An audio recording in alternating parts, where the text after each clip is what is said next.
Hello प्यारे बच्चों, आज हम हिंदी व्याकरण की पाठ्य पुस्तक से पाठ 8 विशेषण के विषय में अध्ययन करेंगे। विशेषण किसे कहते हैं, विशेषण के कितने भेद होते हैं, इन सब के बारे में हम आज पढ़ेंगे। सबसे पहले हम पढ़ते हैं विशेषण किसे कहते हैं। जो शब्द किसी संज्ञा या सर्वनाम की विशेषता प्रकट करते हैं उन्हें विशेषण कहते हैं।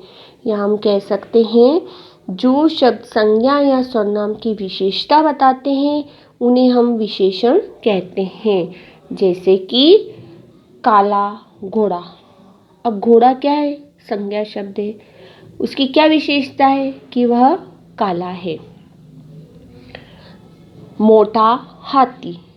अब हाथी क्या है? संज्ञा शब्द है। उसकी क्या विशेषता है कि वह मोटा है। जैसे अच्छा, बुरा, बड़ा, छोटा, लाल, पीला आदि, ये सब क्या है? इसके उदाहरण हैं। अब आपकी कुछ उदाहरण आपकी पाठ्य पुस्तक में दे रखे हैं, इन्हें हम देखते हैं। मेरे पास लाल रुमाल है। फूल पर 2 तितलियां बैठी हैं। इस मकान में कौन रहता है? ऊपर दिए गए वाक्यों में रंगीन छपे शब्दों पर ध्यान दीजिए। रुमाल कैसा है? लाल। अब रुमाल की क्या विशेषता है कि वह लाल है। तितलियां कितनी हैं? कितनी तितलियां हैं? 2। मकान कौन सा है? इस या यह। रुमाल, तितलियां, मकान शब्द संज्ञाएं हैं। लाल, 2 व इस शब्द इन संज्ञाओं की विशेषता बता रहे हैं, जिन शब्दों को विशेषण कहा जाता है। अर्थात हम कह सकते हैं कि रुमाल, तितलियां, मकान आदि संज्ञा शब्द हैं। लाल, 2 व इस शब्द इन संज्ञा शब्दों की विशेषता बता रहे हैं, तो इन शब्दों को हम क्या कहेंगे? विशेषण कहेंगे।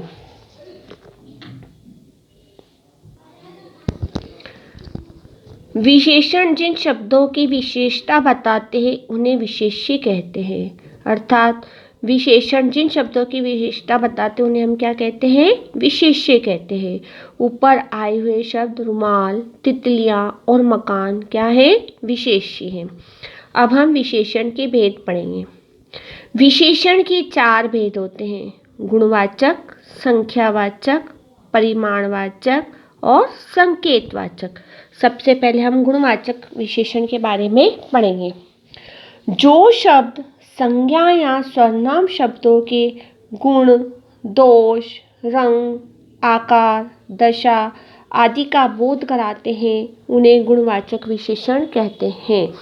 अर्थात जिन शब्दों से संज्ञा के गुण, दोष, दशा, रंग, अवस्था, आकार आदि का हमें पता चलता है उन्हें हम गुणवाचक विशेषण कहते हैं।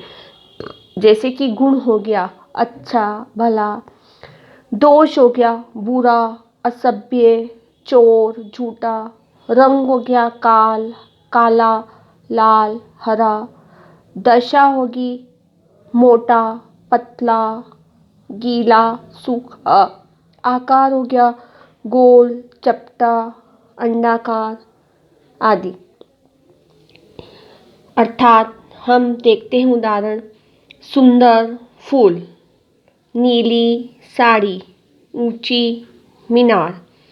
अब फूल कैसा है? सुंदर है। साड़ी कैसी है? नीली है। इसमें हमें रंग का बोध हो रहा है। ऊंची मीनार कैसी है? ऊंची। इसमें हमें आकार का पता चल रहा है। फूल कैसा है? सुंदर है। इसमें इसके गुण का हमें बोध हो रहा है। नेक्स्ट है हमारा संख्यावाचक विशेषण। जो शब्द संज्ञा या सर्वनाम शब्दों की संख्या बताते हैं उन्हें संख्यावाचक विशेषण कहते हैं। अर्थात जो संज्ञा शब्द सर्वनाम शब्दों की संख्या कराते हैं या संख्या का बोध होता है तो उन्हें हमें सर्वनाम संख्यावाचक विशेषण कहते हैं। जिन शब्दों द्वारा संज्ञा या सर्वनाम की संख्या संबंधी विशेषता बताई जाती है, जैसे कि 4 सेब, तीसरी कक्षा, बहुत से बच्चे। अब यहाँ सेब की कितनी संख्या है? 4। कक्षा कौन सी है? तीसरी। बच्चे, बहुत से बच्चे हैं। नेक्स्ट है हमारा परिमाणवाचक विशेषण। जो शब्द संज्ञा या सर्वनाम शब्दों का परिमाण यानी कि मापतोल के बारे में बताते हैं, उन्हें हम परिमाणवाचक विशेषण कहते हैं। अर्थात जो विशेषण किसी वस्तु की नाप या तोल संबंधी विशेषता बताते हैं, तो उन्हें हम परिमाणवाचक विशेषण कहते हैं। जैसे मुझे थोड़ा दूध दो, 10 मीटर कपड़ा लेकर आओ, ज़्यादा चाय मत पियो। अब यहाँ हमें मापतोल का पता चला, मुझे कुछ दूध चाहिए, है ना, तो इसमें आएगा दूध थोड़ा, यानी कि थोड़ा दूध चाहिए, और 10 मीटर कपड़ा लेकर आओ, कपड़े की कितने मीटर चाहिए उसे? 10 मीटर। चाय, ज़्यादा चाय मत पियो, यानी कि चाय की मात्रा, ज़्यादा मात्रा में चाय मत पियो। ऐसे 2 किलोमीटर रास्ता, अब रास्ता की कितनी है, कितनी बता रहा है? 2 किलोमीटर। 3 लीटर तेल, मुझे 3 लीटर तेल चाहिए। अब ये तेल की मात्रा कितनी आ रही है? 3 लीटर। इस तरह हम मापतोल के द्वारा संख्या का बोध करते हैं, मापतोल के द्वारा हम परिमाण का विषय में बताते हैं। नेक्स्ट है हमारा संकेतवाचक विशेषण। जो सर्वनाम शब्द किसी संज्ञा की ओर संकेत करते हैं, उन्हें संकेतवाचक विशेषण कहते हैं।